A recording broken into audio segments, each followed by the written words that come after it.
Bienvenue tout le monde. Bienvenue sur AD Topcast. Mon nom c'est Alexis. Je reviens encore une fois pour vous parler un peu de ce qui est sur mon cœur.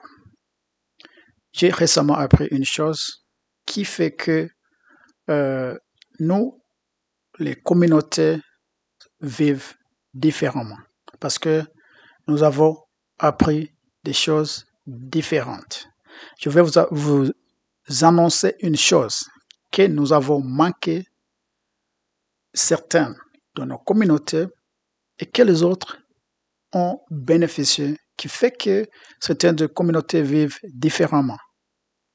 Et là, je parle de la communauté chrétienne, of course. Je suis chrétien. J'ai vécu à l'église pendant longtemps. J'ai appris des principes chrétiens. Je connais le christianisme. Et j'ai appris un peu de choses, comment les communautés juives vivent. J'ai des amis juifs. J'ai appris aussi, par les recherches ou bien par les informations sur Internet, comment les sociétés juives vivent. Si tu regardes bien, tu vas trouver que les sociétés juives et musulmans ont beaucoup de ressemblances. Nous, les chrétiens, nous sommes un peu éloignés. Et ça nous a affecté même dans les poches. Si tu veux bien, ce que je vais dire, c'est quoi? C'est ce que nos sociétés chrétiennes ont manqué, qui fait que beaucoup, 80% des chrétiens sont pauvres. Même si nous sommes dans les églises, même si nous faisons un peu de ce que nous devons faire, l'offrande, les dîmes, tout ça, nous restons toujours pauvres parce que nous avons manqué une chose. Ce que les Juifs ont toujours eu dans leur famille et aussi les musulmans, ils ont eu ça. Si tu fais une comparaison, les musulmans et les Juifs ont beaucoup de ressemblances. Même financièrement, ils font très bien que nous, les chrétiens. Alors, donnez-moi un peu de minutes, tu vas apprendre. Je ne vais pas te faire plaisir, je vais te stimuler, surtout si tu es chrétien. Si tu es chrétien, tu aimes la famille, tu aimes la communauté, je vais te provoquer. Alors, donne-moi un peu de temps, je vais te révéler une chose. Si tu es juif ou musulman, ça, c'est pas pour la haine, c'est pas pour la séparation, c'est pour l'amour. Je suis chrétien, mais je respecte toutes les communautés parce que nous sommes complémentaires. Alors, les musulmans et les juifs, ils ont tous les mêmes, presque des pratiques semblables à leur église. Comment ils prient, les gestes quand ils prient, et aussi comment ils enseignent les familles. Ils valorisent la famille plus que nous, les chrétiens. Ils mettent l'accent sur les pratiques de leur famille plus que nous, les chrétiens. Et quand je parle des chrétiens, je parle des catholiques, des chrétiens modernes, qu'on peut dire, les adventistes, les baptistes, tous les protestants. Je les mets tous dans un même groupe. Tout ce qui dit Jésus, qui croit en Jésus. Alors, nous croyons en Dieu, les chrétiens, ils croient en Jésus, en Dieu, mais nous avons manqué une chose qui fait que nous sommes très, très pauvres par rapport aux autres communautés. C'est ça que je vais mettre l'accent aujourd'hui. Pardonne-moi un peu. Alors, la première chose, un homme juif, il a le devoir d'apprendre à son fils comment travailler, comment prendre soin de soi-même et de prendre soin de sa famille à bas âge. C'est un devoir de la famille. L'homme doit apprendre à son fils comment travailler, comment prendre soin de lui-même et prendre soin de sa famille. Chez les musulmans, c'est la même chose. Un homme, il a son devoir. Et quand on dit l'homme, c'est aussi la femme. Il faut apprendre à son fils, à sa fille, comment chercher à vivre. Ça, C'est comme un devoir. C'est ça leur dialogue chez eux. Chez nous, aux chrétiens, on nous apprend qu'il faut croire en Dieu. Même si aussi, je ne peux pas dire qu'il y a personne qui apprend à son fils, à sa fille, comment chercher la vie, mais ce n'est pas des pratiques qui sont là toujours. La deuxième chose, dans le business, si tu vas faire un business avec un juif, la première chose qu'il te demande, tu es honnête. Parce que la première chose qu'il va te demander, est-ce que tu es honnête? Si tu veux faire un business avec un juif, c'est ça qu'il te demande d'abord. Après, je vais vous montrer d'où j'ai ça et la conséquence ou bien les résultats que ça donne. Tu vas voir pourquoi on te demande que tu es honnête. Si tu vas faire l'affaire avec un juif, la première chose qu'il va te demander, tu es honnête dans tes business. Ça vient de la Bible aussi, mais c'est pratique dans les communautés juives. Tu vas découvrir ça après. L'autre chose, ils regardent de l'argent, ils prennent l'argent comme un outil. Ils font des dialogues sur l'argent dans leur famille parce qu'ils prennent l'argent comme des outils. C'est pas comme chez nous les chrétiens, même si quelqu'un est riche, on va faire comme si il est une mauvaise personne. On commence à lui donner des noms qu'on ne sait pas, même leur famille. Chez les juifs et les musulmans, ils voient l'argent comme les outils. Pourquoi? Je vais vous dire pourquoi aussi dans une minute. Aussi, ils enseignent que tout ce qu'ils ont, ça doit aider la communauté.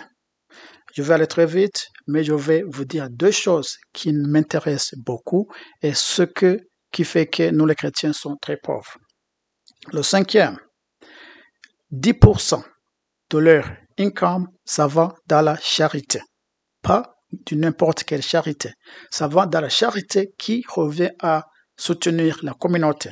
Nous n'avons pas ça à l'église dans notre communauté chrétienne. Je vais parler sur ça après. Le sixième, ils ne préfèrent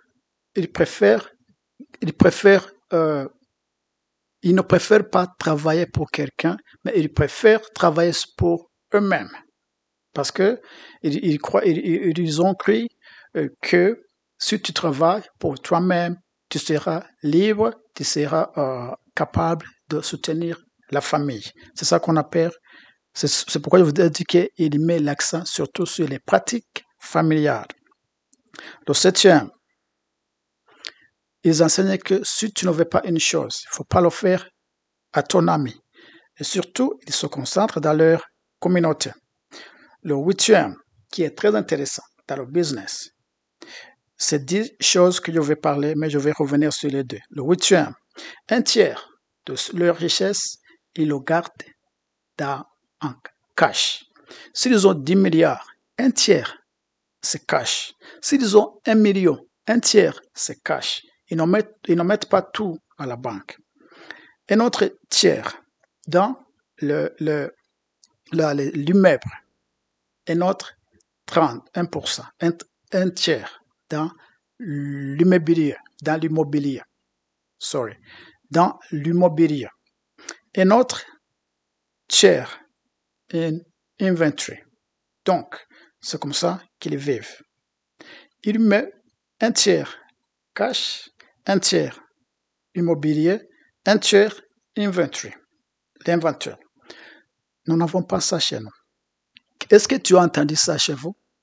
Quand tu as grandi, est-ce que ton père, ton oncle, ta tante t'a parlé de ces chiffres? Non.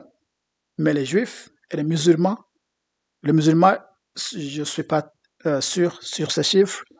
Les juifs, ils parlent, ils enseignent dans leur famille ces chiffres chez eux. Le deuxième, qui est le dernier, avant que je revienne, avant que je souligne les deux qui sont très importants, qui nous fait pauvres, nous les chrétiens, parce que nous ne pratiquons pas ces deux choses. Comme sur la monnaie américaine où on dit que they trust God. Chez les chrétiens, c'est la même chose. Quand il sort le matin pour faire leur business, ils croient que Dieu va faire les choses. Donc, ça, c'est dans leur famille. Ils croient qu'ils sont incapables. Leur Dieu, je parle leur Dieu, parce que le Dieu des Juifs, c'est pas le Dieu des musulmans, c'est pas le Dieu des chrétiens, c'est pas le Dieu de...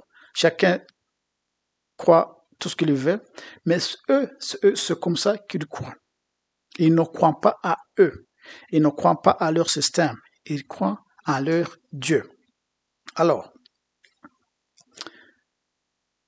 bonus, ils croient aussi que l'argent n'est pas la fin.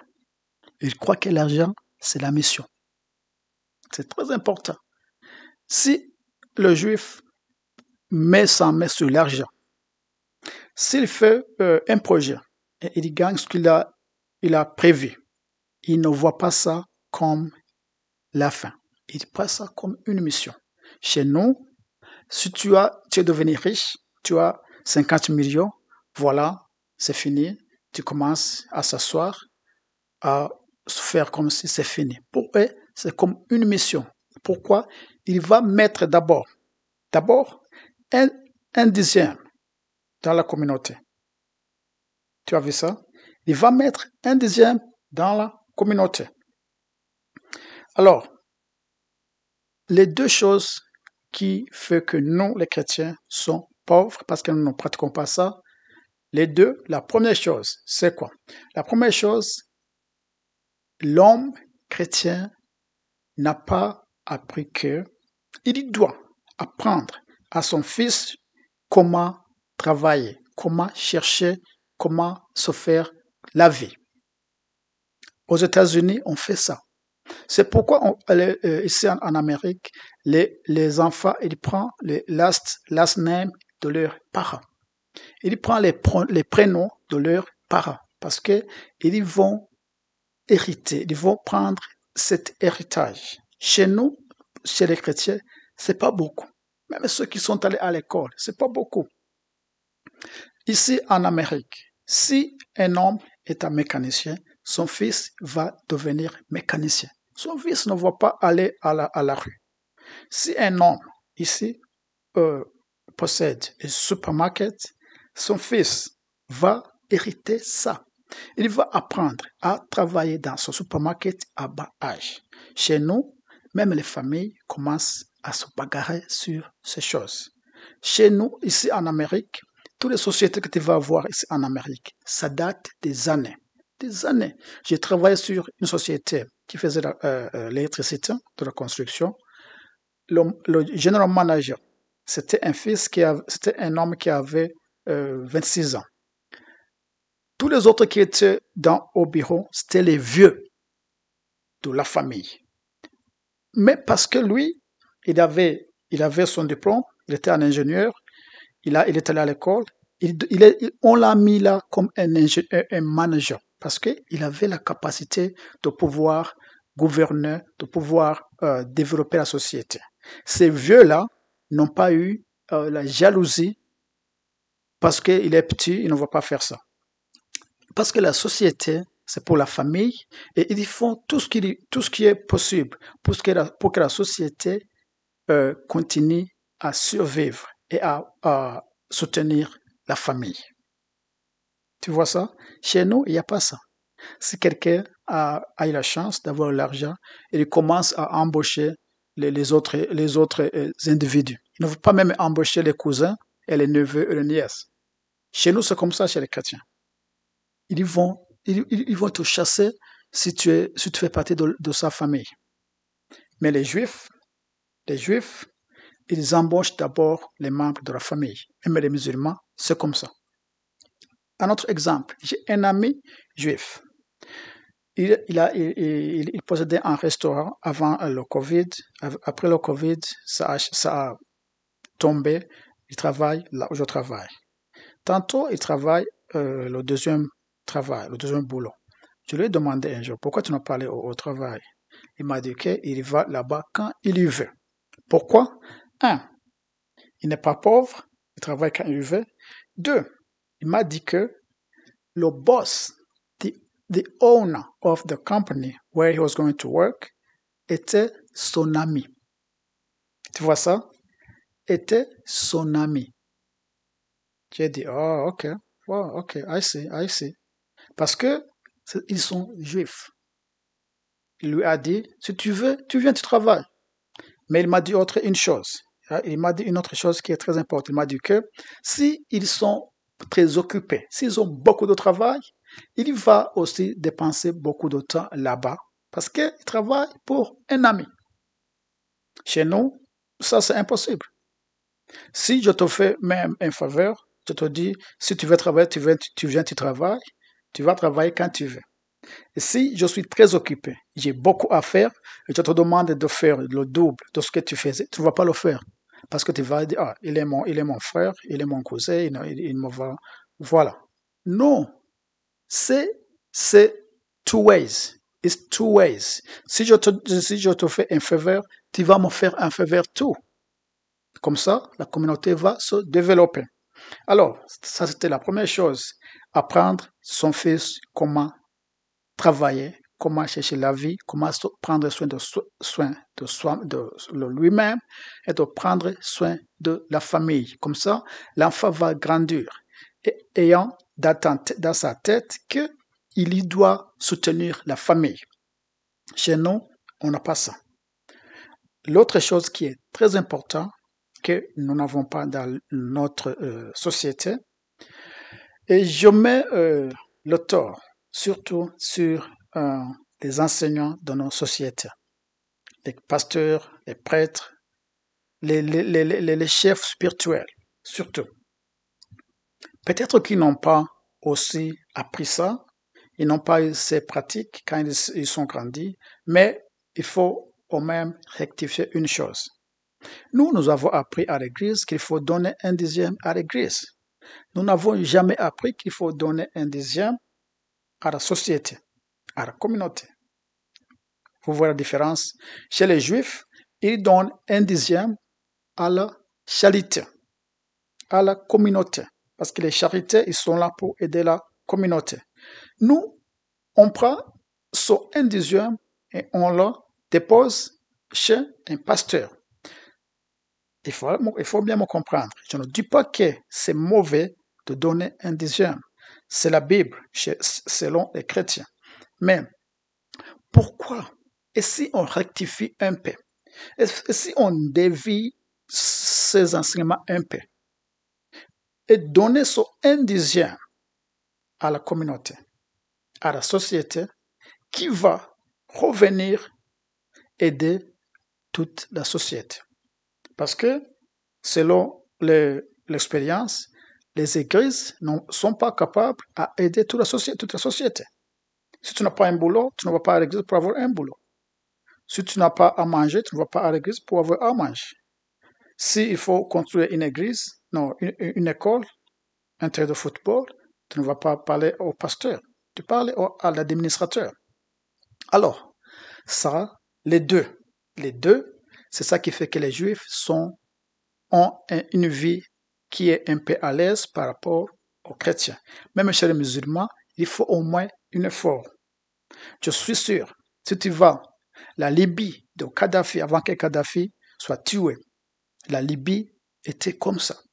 Et je sais que les étudiants de l'étranger, certains étudiants allaient étudier en Libye pour rien. En Libye, si un homme se marie, il avait des choses free. En Libye, la vie était presque free pour les citoyens. Les universités, la santé, c'était free. Les assurances, c'était free. On ne voit pas ça ici aux États-Unis, même en Europe. Tu vas en Algérie. L'Algérie est un autre pays qui est très intéressant. Quand j'aurai l'occasion, je vais parler sur l'Algérie. Je vais avoir quelqu'un ici pour parler un peu sur l'Algérie. Vous allez vraiment apprendre beaucoup de choses. En Algérie, les écoles free. Si tu veux apprendre Free, c'est free. La santé, c'est free. Tu vois? Même si tu vas me dire que c'est pas le service n'est pas très agréable. Si tu veux le service qui est très agréable, il faut payer. Of course, tu vas payer pour des choses un peu avancées. Mais au moins, l'homme, la personne qui ne travaille pas ou bien qui n'a pas, qui n'est pas riche, au moins ils vont être traités quand il est malade. Ils vont au moins aller à l'université si tu veux aller à l'université. Mais si tu veux apprendre la technologie nouvelle, quand même il faut payer pour ça. Ça c'est normal. En Algérie, le gouvernement construit des maisons pour des gens qui ne sont pas capables de construire leur maison. J'ai un ami algérien, le père de sa femme, les parents de sa femme viennent d'avoir un appartement construit, construit d'une façon moderne, avec les matériaux modernes, free. Ce programme, chaque année, l'Algérie décide le budget pour ce programme. Où est-ce que tu vois ça dans les pays chrétiens? Tu vas à l'ouest, en Afrique de l'Ouest, dans les pays qui sont très riches. Je ne vois pas ça au Ghana, je ne vois pas ça au Kenya, je ne vois pas ça. J'ai entendu qu'on a commencé ça, mais ce qu'on appelle Affordable House, mais on n'entend pas ça. Au Rwanda, qui est un pays qui se développe sur une vitesse considérable, je ne vois pas ça. Au Burundi, je ne vois pas ça. Alors, c'est chez les musulmans et les juifs. Alors, les deux choses sont très importantes. Il faut apprendre à ton enfant, à ton fils, à ta fille, comment travailler à bas âge. Teach your kids what is the money. What is the money? Teach your kids how to make money, how to use the money, and how to save it. That's the number one. That's very important. Teach your kids, your son, your girl, at the young age, how to make money, how to use it, how to save it. C'est ça ce qui est très important. Nous n'avons pas eu ça quand nous sommes grandis. Moi, personnellement, j'ai pas eu ça. Je l'ai entendu, bien sûr. Of course, chacun a entendu ça. Mais ce n'était pas le dialogue de tous les jours. Chez les juifs, c'est le dialogue de tous les jours. Chez les musulmans, vous le voyez aussi dans des pays, dans des familles musulmanes. Ils ne vivent pas comme des familles chrétiennes. Ils ont des boutiques quelque part.